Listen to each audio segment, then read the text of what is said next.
Secrétaire Wang Ning, merci d'avoir accepté cette interview avec China Media Group. Je suis très reconnaissant de votre couverture et de votre attention sur le Yunnan et je suis très heureux d'accepter cette interview.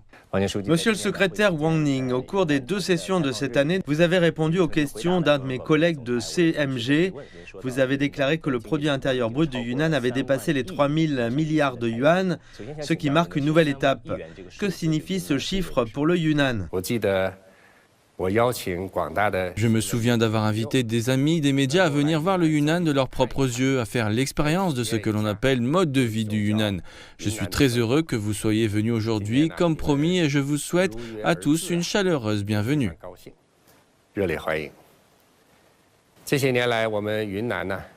Ces dernières années, sous la direction du secrétaire général Xi Jinping et du comité central du PCC, le Yunnan a résolument suivi la voie tracée par le secrétaire général, réalisant de nouveaux progrès dans les domaines du développement socio-économique, des moyens de subsistance de la population, de l'écologie, de l'unité interethnique, de la réforme et de l'ouverture, etc.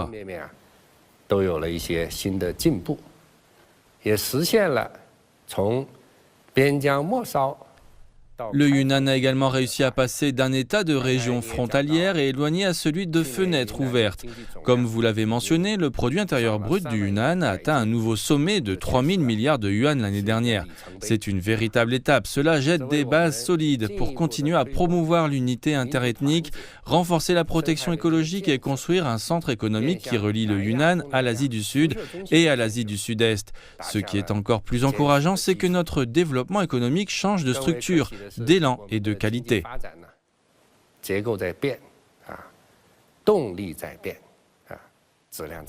Pouvez-vous préciser les domaines dans lesquels les changements sont évidents ?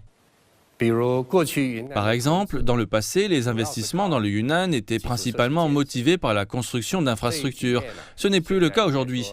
Au cours des 3 dernières années, nous nous sommes concentrés sur le développement industriel. L'énergie verte est devenue notre principale industrie. La capacité électrique installée du Yunnan dépasse 130 millions de kilowatts et la part de l'énergie verte avoisinant les 90%. L'industrie électronique a maintenu un taux de croissance de 25% pendant 18 mois consécutifs pour devenir une nouvelle industrie pilier. La dynamique de croissance de l'industrie de haute technologie, de la biomédecine et de l'économie numérique est également très forte.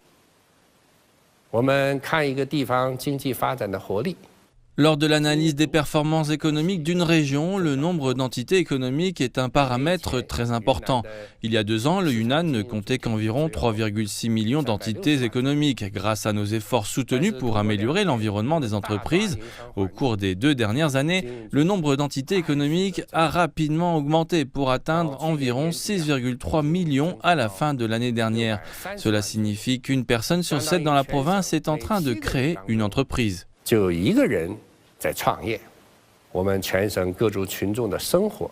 En outre, les moyens de subsistance des habitants de tous les groupes ethniques de la région se sont considérablement améliorés.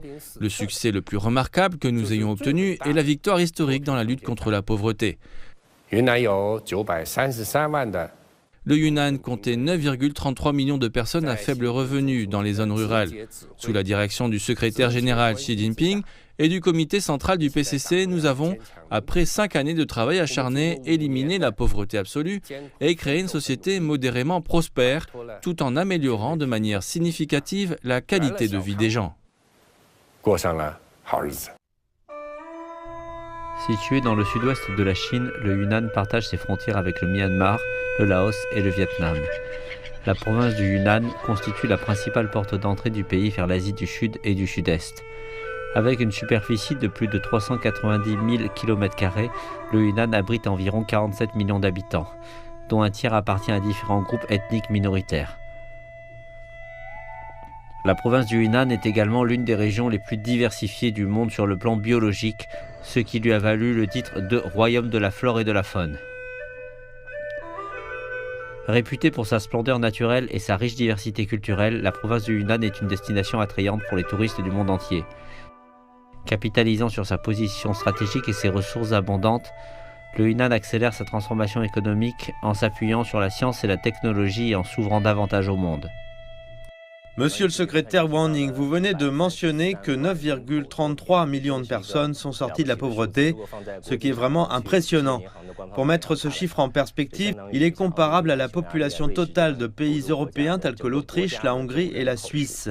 Que vous est-il venu à l'esprit lorsque vous avez vu ce chiffre? Ressentez-vous un sentiment de soulagement ou considérez-vous que la consolidation des acquis et la prévention de la rechute dans la pauvreté constituent un défi majeur? L'élimination de la pauvreté absolue n'est que la première étape de notre voyage pour sortir les gens de la pauvreté. La tâche la plus importante qui vient après cela est de consolider les acquis. Notre objectif est de promouvoir la revitalisation globale des zones rurales afin d'augmenter les revenus des habitants et d'améliorer leur vie jour après jour. Nous devons nous concentrer sur les industries susceptibles d'augmenter les revenus de la population. Lors des 2 sessions de 2024, j'ai mis l'accent sur des initiatives concernant la culture et la transformation des légumes, des fleurs, du café, des fruits et des herbes médicinales.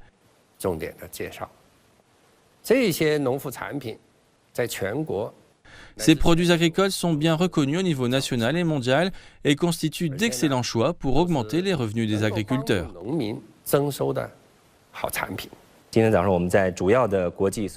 Ce matin, nous avons tapé en anglais Yunnan Coffee dans un grand moteur de recherche et nous avons obtenu 6,71 millions d'entrées en seulement 0,44 secondes.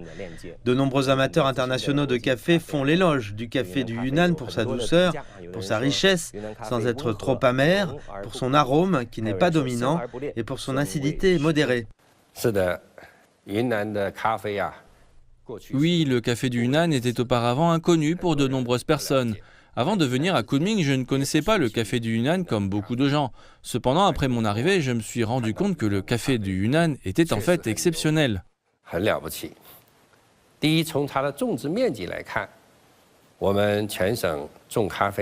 Tout d'abord, en ce qui concerne la superficie cultivée, nous avons 1,15 million de mues de plantations de café qui produisent 150 000 à 200 000 tonnes de café par an. Cela représente 95% de la production de café en Chine, ce qui fait du Yunnan la principale région productrice de café du pays.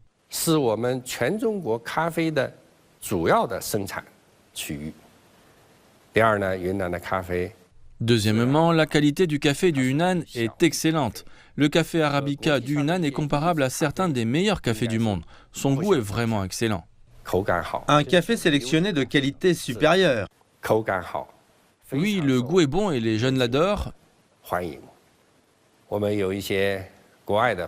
Nous avons des amis étrangers et de Beijing, dont certains hauts officiels qui ont beaucoup voyagé. Ils lèvent leur pouce pour le café du Yunnan, reconnaissant sa qualité exceptionnelle. L'industrie du café au Yunnan fait vivre plus d'1 million de cultivateurs de café. Il y a 2 ans, leurs revenus provenaient principalement de la vente de grains bruts, les prix du marché variant de 20 à 30 yuan par kilogramme. Pour remédier à ce problème, nous avons annoncé des politiques en 6 points pour soutenir le développement de haute qualité de l'industrie du café et ainsi encourager le traitement profond du café.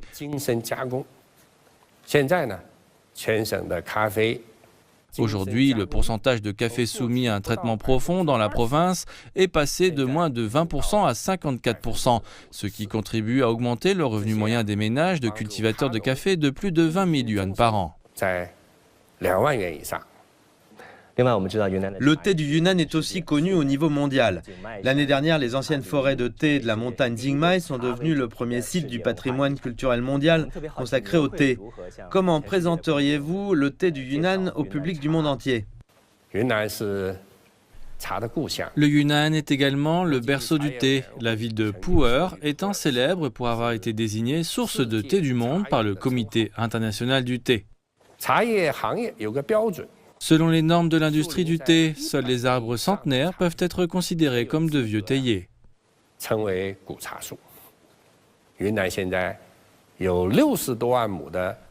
Le Yunnan compte plus de 600 000 mous de jardins de thé anciens. Le plus vieil arbre à thé cultivé au monde, qui a plus de 3200 ans, se trouve dans le comté de Fengqing, au Yunnan.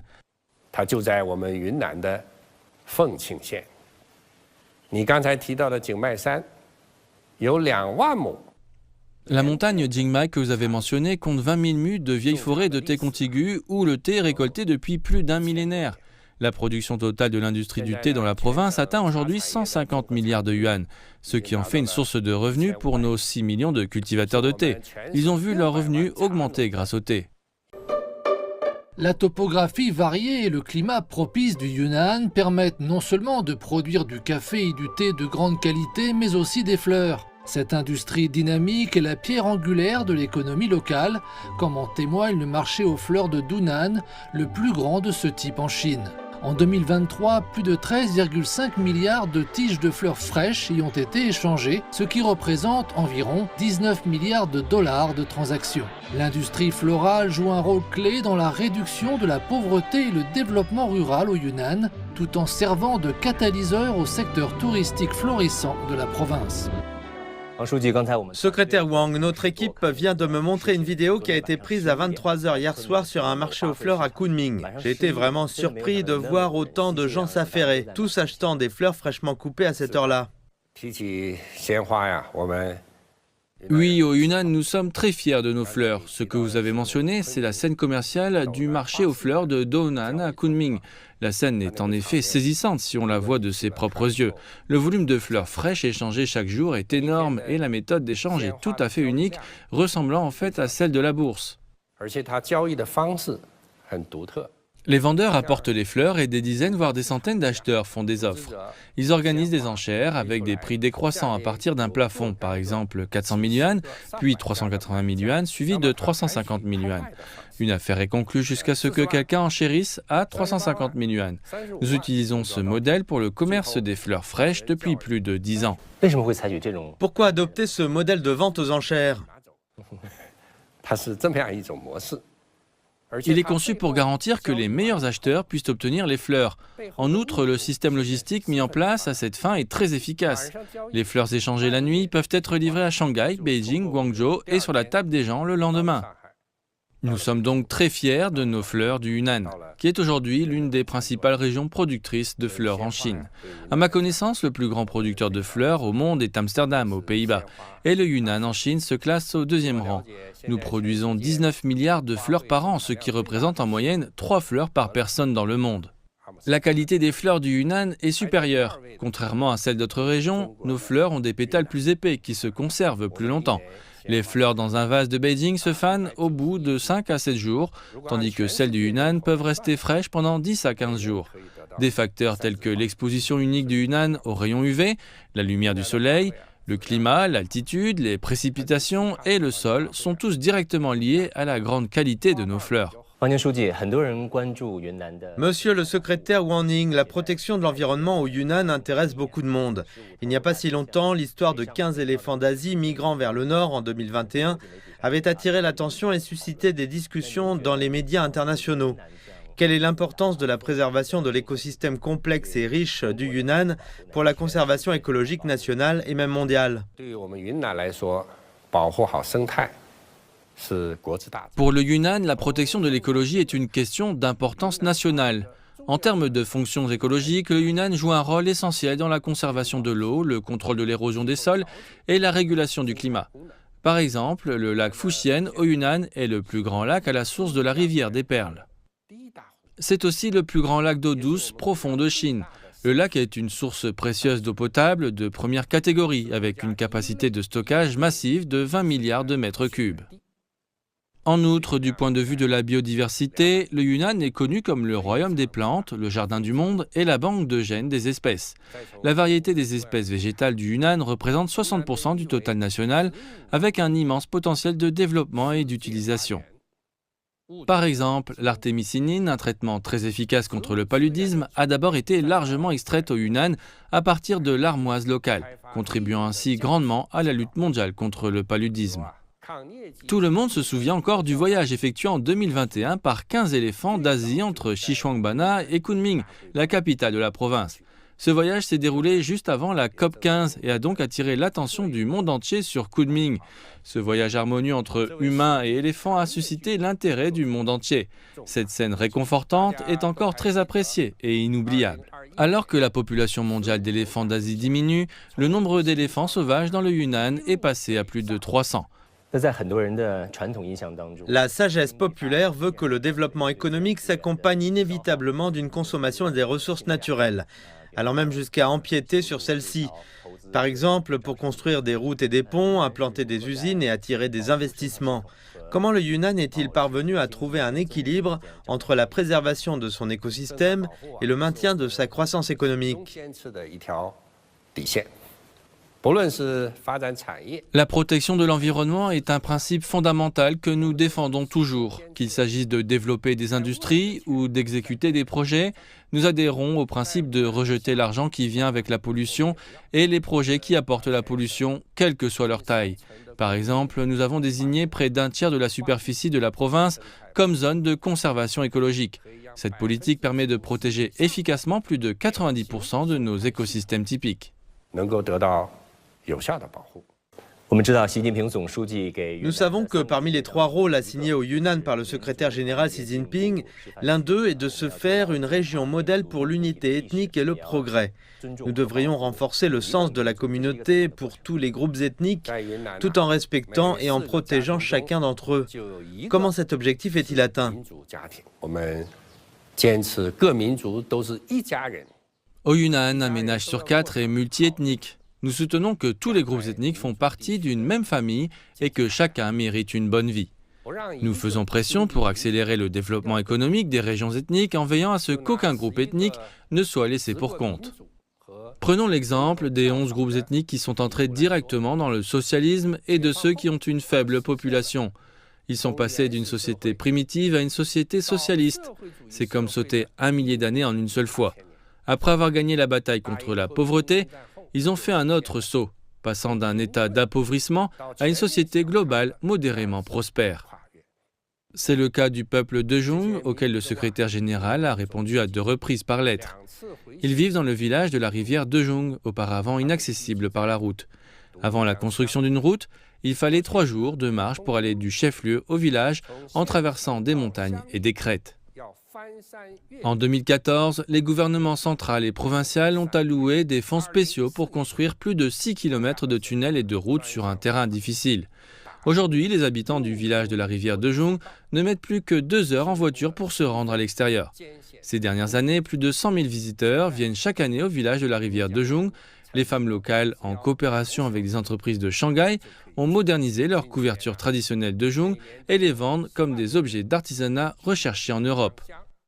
Alors que des régions autrefois isolées du Yunnan subissent des changements majeurs, la province dans son ensemble se retrouve de plus en plus interconnectée avec le monde extérieur, en particulier depuis l'introduction du chemin de fer Chine-Laos. S'étendant sur plus de 1000 km, ce projet transfrontalier relie la capitale provinciale du Yunnan, Kunming, à la capitale laotienne, Vientiane. Depuis son inauguration le 3 décembre 2021, le chemin de fer a considérablement renforcé les échanges entre la Chine, le Laos et les nations voisines d'Asie du Sud-Est. Fin mars, le train de marchandises international avait transporté environ 8 millions de tonnes de marchandises. Le service de train de passagers transfrontalier, lancé en avril de l'année dernière, a également effectué plus de 700 trajets, témoignant de quelques 180 000 voyages de passagers en provenance d'environ 90 pays et régions. En parlant d'infrastructure, nous savons que le chemin de fer Chine-Laos a été pleinement opérationnel en 2021. Comment évaluez-vous l'impact de ce chemin de fer sur l'économie et la société de toute la région ?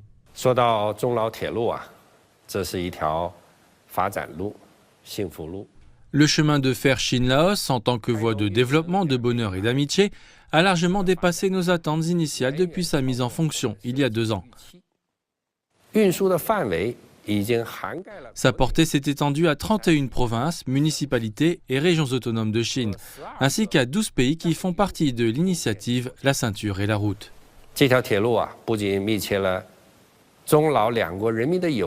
Ce chemin de fer a non seulement amené au resserrement des liens entre les peuples de Chine et du Laos, mais il a aussi étroitement connecté le marché chinois à celui de l'ASEAN, créant ainsi un corridor doré pour le développement économique régional. Monsieur le secrétaire Wang, de nombreux habitants locaux du Laos et de l'Asie du Sud-Est au sens large, et même des voyageurs internationaux, apprécient grandement le chemin de fer Chine-Laos. Certains hommes d'affaires l'ont qualifié de corridor doré. Que pensez-vous de ce chemin de fer et de ce que l'on appelle l'effet corridor doré? 最直接的效应啊，它就是提高了互联互通的水平。 L'effet le plus direct a été l'amélioration de la connectivité. Dans le passé, transporter des durians de la Thaïlande à Kunming par bateau ou par camion prenait une semaine. Aujourd'hui, avec le chemin de fer Chine-Laos, il ne faut pas plus de 2 jours. 通过中老铁路，最多只要2天。很多的旅客呀都讲，中老铁路太方便了。 De nombreux voyageurs ont fait remarquer à quel point le chemin de fer est pratique. On peut prendre des nouilles de riz au petit déjeuner à Kunming et déguster des rouleaux de printemps à Vientiane pour le dîner. 大通道啊，带来了大物流。 Ce couloir majeur a mené à des améliorations substantielles en termes de logistique et en retour, cela a engendré une croissance significative du commerce. Durant une longue période, les villes frontalières du Yunnan étaient toujours très animées les jours de marché avec des personnes de chaque côté de la frontière qui se mélangeaient dans les mêmes rues. 现在双方的经贸往来更便捷了。 Désormais, le commerce transfrontalier est devenu encore plus pratique. L'année dernière, le commerce frontalier du Yunnan et le troc entre les résidents frontaliers ont tous deux augmenté de plus de 50%, ce qui témoigne d'une croissance très rapide. Et avec le commerce vient l'industrie qui stimule le développement des villes. La ville de Moran, port frontalier le long du chemin de fer Chine-Laos, a connu non seulement un essor du commerce extérieur et de l'industrie, mais aussi un développement urbain rapide. 发展起来了，城镇呢也跟着快速发展。2年的时间，人口从2万多人增加到现在的3.5万人。 En à peine 2 ans, sa population est passée d'un peu plus de 20 000 habitants à 35 000 aujourd'hui. De nombreux immeubles de taille élevée ont également vu le jour dans la ville laotienne voisine de Boten. 亲戚呢是越走越亲，朋友是越走越近，交往多了，民心相通。 Plus nous nous rendons visite, plus nos relations se resserrent, jetant les bases d'une meilleure compréhension mutuelle. L'année dernière, j'ai mené une délégation au Vietnam, au Laos et au Myanmar. 在老挝的琅勃拉省， À Luang Prabang, au Laos, nous avons visité le terrain de jeu d'une école construite avec notre assistance. La joie sincère et le bonheur des enseignants et des élèves locaux étaient vraiment inoubliables. Ces projets, petits mais beaux, ont été mis en œuvre dans 92 localités des pays voisins au bénéfice de 2,6 millions de personnes. 有260万人从中受益。 Monsieur le secrétaire Wang Ning, l'année dernière, vous avez présenté à des amis de toute la Chine et du monde entier un concept par le biais d'Internet.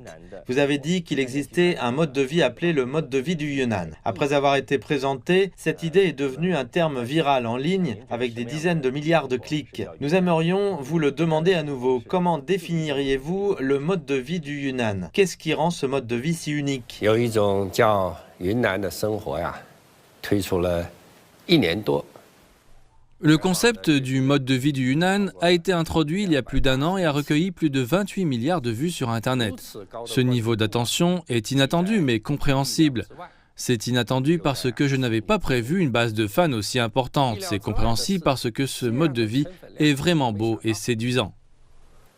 情理之中的是，这种生活它很美好，令人向往。 La beauté de la vie au Yunnan réside dans son environnement naturel. Les montagnes vertes, les eaux claires, le ciel bleu, les nuages blancs et l'air frais sont une évidence. Au bord du lac Dien, vous pouvez approcher les mouettes rieuses, migratrices, voir les fleurs locales, siroter du thé local, goûter du café local, manger des fruits locaux et essayer des champignons locaux. 赏云花，喝云茶，品云咖，吃云果，食云菌。 Ce sont tous des cadeaux purs de la nature. Les forêts tropicales humides du Xishuangbanna, les paysages romantiques de la montagne Tsangshan et du lac Herai, ainsi que la beauté sereine du lac Lugu, comparable à la tranquillité du soleil après une averse, sont à portée de vue au Yunnan, et ce, de manière unique. 云南的生活美在人心。茶马古道上有一句古老的谚语。La beauté de la vie dans le Yunnan réside dans son peuple. Un vieux dicton circule sur l'ancienne route du thé et des chevaux. Le bon thé se partage entre amis. Cette attitude ouverte et inclusive ainsi que l'hospitalité coulent dans les veines des habitants du Yunnan. Chaque année, un grand nombre de personnes se rendent au Yunnan pour y trouver une inspiration artistique, y faire un voyage d'études ou même s'y installer. Nombreux sont ceux qui passent du statut de touriste à celui d'entrepreneur local, faisant du Yunnan leur patrie. Ils sont attirés non seulement par les paysages, mais aussi par l'hospitalité des divers groupes ethniques du Yunnan.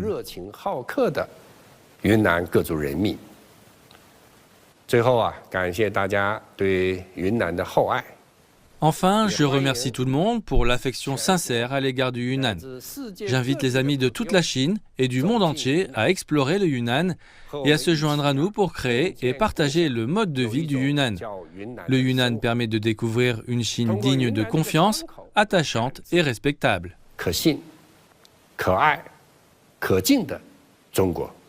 Monsieur le secrétaire Wang Ning, je vous remercie d'avoir accepté cette interview exclusive avec CMG. Nous souhaitons au Yunnan de continuer à prospérer. Merci.